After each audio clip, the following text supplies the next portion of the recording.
2025 के बजट सत्र के करीब आते ही राहुल गांधी जी ने अपना एक नया अभियान white T shirt movement launch किया है। पहली नजर में ये एक पॉपुलिस्ट मूवमेंट लगता है, लेकिन गहराई से देखने पर यह एक सुविचारित रणनीतिक प्रतीत होती है, जिसका उद्देश्य है भारत के बिजनेस सेक्टर को निशाना बनाना और मिडिल क्लास में असंतोष फैलाना।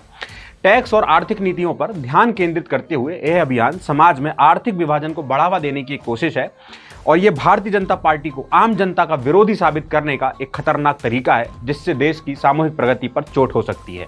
यह अभियान राहुल गांधी जी और उनके समर्थकों को सफेद टी शर्ट पहनने के कदम के रूप में दिखाता है, जो सादगी और आम जनता के साथ एकजुटता का संदेश देता है। हालांकि इसके पीछे की मंशा उतनी ही काली है। राहुल गांधी जी के इस अभियान के कुछ मेन उद्देश्य हैं, जैसे टैक्स नीतियों पर असंतोष भड़काना, सरकार पर व्यापारिक वर्ग का पक्ष लेने और मिडिल क्लास को अनदेखा करने के आरोप लगाना, टैक्स नीति को जानबूझकर गलत तरीके से प्रस्तुत करना ताकि लोगों में नाराजगी बढ़े।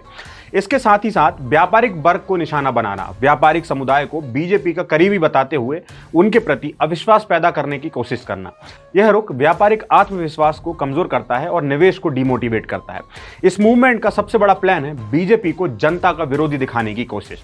इस मूवमेंट में बीजेपी को ऐसा प्रेजेंट किया जा रहा है जैसे वह केवल अमीरों के हितों की रक्षा करती है और यह नैरेटिव सरकार और जनता के बीच विश्वास को कमजोर करने की साजिश है। दरअसल राहुल गांधी का यह आंदोलन भारत के सामाजिक और आर्थिक संतुलन को तोड़ने की ओर इशारा है। यह अभियान एक तरफा संदेशों और ध्रुवीकरण के माध्यम से विकास को कमजोर करने की कोशिश करता है। इस मूवमेंट की जो प्लानिंग है उसको थोड़ा ध्यान से समझने की कोशिश करते हैं। किसी भी देश की नींव होती है वहां की आर्थिक नीति, और राहुल जी इस आंदोलन से आर्थिक विभाजन को बढ़ावा दे रहे हैं। वो व्यापारिक वर्ग को और आम जनता के बीच दूरी बढ़ाने की कोशिश के साथ साथ उद्यमियों और निवेशकों के खिलाफ एक नकारात्मक भावना पैदा करने की कोशिश कर रहे हैं।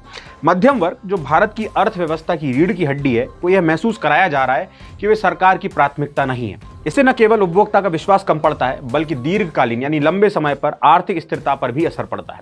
इस तरह के आंदोलनों को इंटरनेशनल लेवल पर बढ़ा चढ़ाकर प्रस्तुत किया जाता है, जिससे भारत के प्रति निवेशकों का विश्वास कमजोर हो सकता है।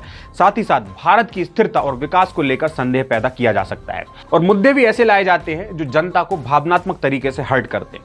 इन मुद्दों को जानबूझकर बढ़ा चढ़ाकर प्रस्तुत किया जाता है ताकि असंतोष का माहौल रहे। राहुल गांधी अक्सर इंटरनेशनल लेवल पर भारत के खिलाफ बयान देते आए हैं और इससे भारत की छवि और कूटनीतिक प्रयासों को नुकसान पहुंचता है। यह आंदोलन, जो व्हाइट टी शर्ट मूवमेंट के नाम से जाना जा रहा है, ये एक राजनीतिक अभियान नहीं है, बल्कि इसका उद्देश्य भारत की आर्थिक और सामाजिक स्थिरता को कमजोर करना है। नकारात्मक भावनाएं घरेलू और विदेशी निवेशकों को हतोत्साहित करती हैं, जिससे रोजगार और विकास योजनाओं पर सीधा असर पड़ता है। भड़काऊ भाषण और आंदोलन लोकतांत्रिक संस्थाओं पर जनता के विश्वास को कमजोर करते हैं, जिससे देश की आंतरिक स्थिरता खतरे में पड़ सकती है। राहुल गांधी जी के विदेशों में इतने अच्छे संबंध हैं कि अंतर्राष्ट्रीय मीडिया में इस तरह के आंदोलनों को बड़ा चढ़ाकर दिखाया जा रहा है। हमने अक्सर ये देखा है कि राहुल गांधी के विदेशी दौरे और भारत के खिलाफ अंतर्राष्ट्रीय घटनाओं का समय अक्सर एक जैसा होता है। हमेशा से उनकी यात्राओं के दौरान भारत की नीतियों और अर्थव्यवस्था की आलोचना को बढ़ावा मिलता आया है और यह संभावना जताई जा रही है कि उनकी विदेशी यात्राएं और हिंडनबर्ग जैसी रिपोर्ट्स योजनाबद्ध रणनीति का हिस्सा हो सकती हैं। व्हाइट टी शर्ट मूवमेंट केवल एक राजनीतिक अभियान नहीं है, ये एक प्लान्ड प्रयास है जो भारत की आर्थिक और सामाजिक स्थिरता को कमजोर करने के इरादे रखता है। यह आंदोलन देश के विकास और सामूहिक प्रयासों को बाधित करता है। भारत के लोगों को ऐसे विभाजनकारी अभियानों से सावधान रहना होगा और अपने विकास पथ पर अडिग रहना होगा। भारत के विकास की गाथा आज विश्व मंच पर चमक रही है। इसे कमजोर करने के हर प्रयास को भारतीय जनता अपने सामूहिक विश्वास और एकता से परास्त करेगी। अंतर्राष्ट्रीय मुद्रा कोष यानी कि इंटरनेशनल मॉनेटरी फंड ने भविष्यवाणी की है कि 2027 तक भारत दुनिया की तीसरी सबसे बड़ी अर्थव्यवस्था बन जाएगा। ये हमारे देश के लिए गर्व की बात है और भारत की ताकत को दुनिया में एक नई पहचान देगी। लेकिन यह विकास कुछ लोगों को रास नहीं आ रहा। देश के बाहर के विरोधी और देश के भीतर के राजनीतिक ताकतें इस प्रगति में रुकावट डालने की नाकाम कोशिश करती जा रही हैं। बाहरी ताकतें भारत की बढ़ती ताकत से परेशान हैं और अंदर की विपक्षी राजनीति ऐसे कदम उठा रही है जो न केवल संसद की कार्रवाई को रोकती है, बल्कि भारत की वैश्विक छवि को भी हनन करती है। आज पूरी दुनिया जानती है कि मोदी जी के सफल नेतृत्व में भारत की अर्थव्यवस्था तेजी से बढ़ रही है, चाहे वह महामारी हो या वैश्विक मंदी। जीएसटी, डिजिटल इंडिया और आत्मनिर्भर भारत जैसी योजनाएं इस विकास की नींव हैं। टेक्नोलॉजी, मैन्युफैक्चरिंग और हरित ऊर्जा जैसे क्षेत्र भारत की आर्थिक तरक्की को आगे बढ़ा रहे हैं। आईएमएफ की इस भविष्यवाणी से तीसरी सबसे बड़ी अर्थव्यवस्था बनने से भारत की जो वैश्विक पहचान है और ताकत है, उसमें इजाफा होगा। यह स्थिति कई देशों और संगठनों के लिए असहज हो सकती है जो भारत को चुनौती के रूप में देखते हैं। कुछ देश और संगठन भारत की ताकत को कम करने के लिए गलत खबरें और प्रचार फैलाते हैं, जिसमें विपक्षी दल सबसे आगे हैं। मानवाधिकार की बात हो, धार्मिक स्वतंत्रता की बात हो और गरीबी जैसे मुद्दों को बड़ा चढ़ाकर हमेशा से पेश किया जा रहा है। विदेशी फर्म और शॉर्ट सेलर जैसे हिंडनबर्ग रिसर्च भारतीय कंपनियों को हमेशा से निशाना बनाते रहे हैं। इससे निवेशकों का भरोसा कमजोर होता है और देश की जो अर्थव्यवस्था है उस पर नकारात्मक असर पड़ता है। भारत में विपक्षी पार्टियां लोकतंत्र का जो अहम हिस्सा हैं, लेकिन हाल के वर्षों में उनका रुख नकारात्मक और अवरोधक बन गया है। संसद की कार्रवाई में बार बार बाधा डाली जाती है, वॉकआउट करना और जरूरी कानूनों को रोकना आज आम हो गया है। इससे विकास योजनाएं और नीतियां देर से लागू हो पाती हैं। एक तरफ हम कहते हैं सारे जहां से अच्छा हिंदुस्तान हमारा, वहीं ऑपोजिशन पार्टी के नेता विदेशी मंचों पर भारत की नीतियों के खिलाफ बयान देते आए हैं। इससे यह होता है कि जो भारत की छवि है वो खराब होती है और निवेशकों का भरोसा कम हो जाता है।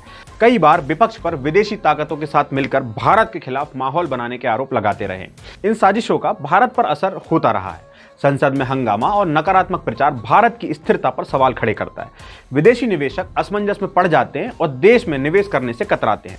संसद के कामकाज में बाधा से देश की विकास योजनाएं समय पर लागू नहीं हो पाती और जनता को मूलभूत सुविधाएं देर से मिलती हैं। आत्मनिर्भर भारत अभियान ने भारत को विदेशी कंपनियों पर निर्भरता से मुक्त किया है। इससे कुछ बड़े अंतर्राष्ट्रीय व्यवसायों को नुकसान भी हो रहा है, लेकिन ऑपोजिशन तो रुकेगा नहीं। इसीलिए हमको सतर्क रहना पड़ेगा, गलत खबरों के प्रचार से बचना होगा और लोकतंत्र को मजबूत बनाने के लिए सक्रिय भूमिका निभानी होगी। एकता बनाए रखनी है ताकि समाज में विश्वास और सहयोग को बढ़ावा मिलता रहे। भारत का 2027 तक दुनिया की तीसरी सबसे बड़ी अर्थव्यवस्था बनना सिर्फ एक आंकड़ा नहीं है, यह देश की ताकत और मेहनत का परिणाम है। लेकिन इस प्रगति को रोकने की कोशिशें बाहर और अंदर दोनों तरफ से हो रही हैं। यह समय है कि हम सब मिलकर देश के विकास के इस रास्ते को सुरक्षित करें और यह सुनिश्चित करें कि भारत की छवि और इसकी प्रगति पर कोई आंच न आए। भारत का भविष्य हमारे एकजुट प्रयासों पर ही निर्भर करता है। जय हिंद।